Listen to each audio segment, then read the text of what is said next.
तो भैया जी मतलब जो मोक्ष है इसके विषय में आप क्या कहेंगे, मतलब क्या मोक्ष है फिर? देखिए, मोक्ष की कई तरीके से लोग समझते हैं मोक्ष को। जो है जी मोक्ष, लोग सोचते हैं कि मरने के बाद ही मोक्ष होगा। जो है मोक्ष का अर्थ वो ये समझते हैं कि अब हमारा कोई नया जन्म नहीं होगा, जी अब हमें कोई नई योनि प्राप्त नहीं होगी और सदैव के लिए हमारी आत्मा तृप्त होकर विलीन हो जाएगी। जो है ठीक है।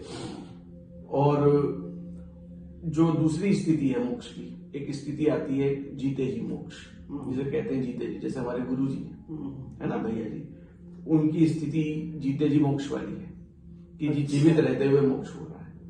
अब वो जीवित रहते हुए मोक्ष को कैसे परिभाषित किया जाए? हाँ, मैं ये पूछना था कि जीवित रहते हुए मोक्ष को आप कैसे कहेंगे कि वही मोक्ष हो रहा है? जीवित रहते हुए मोक्ष को आप कहेंगे कि जिस समय व्यक्ति की इच्छाएं शून्य हो जाए, इच्छाओं का बिल्कुल अभाव, मतलब इच्छाओं का अभाव, इच्छाएं शून्य हो गई कि अब उसकी कोई इच्छा शेष ही नहीं है जीवन में, जो किसी चीज की। जो है न पैसे चाहिए, न अपना जीवन ही चाहिए, है ना। हाँ, अपना जीवन की भी इच्छा नहीं है जो उसको। इच्छा रहती है कि ईश्वर जब चाहो ले जाओ मुझको, जो है ना, मैं तैयार हूँ, सदैव तैयार, तत्पर बैठा हुआ हूँ जो चलने के लिए तुम्हारे साथ। कुछ भी इच्छा शेष नहीं, कुछ इच्छा शेष ही नहीं रह जाए। हाँ, कर्म तब भी चलेंगे आपके, आप भोजन भी करोगे, आप जो है शौच कर्म भी करोगे, ये भी कर्म ही एक तरह से आपके जो है ना। आप भोजन के लिए कुछ साधन भी करोगे, जो अर्न करोगे, उपलब्ध कराओगे। जो है कि भाई सब्जी भी लेनी है मेरे को, है ना, मेरे को पकानी भी है, खानी भी है।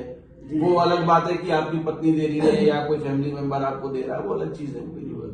ठीक है, लेकिन वो आपकी इच्छाएं नहीं है, वो आपके जीवन जीने के लिए आवश्यक कर्म है। हाँ। और वो कर्म आपके बुरे नहीं है।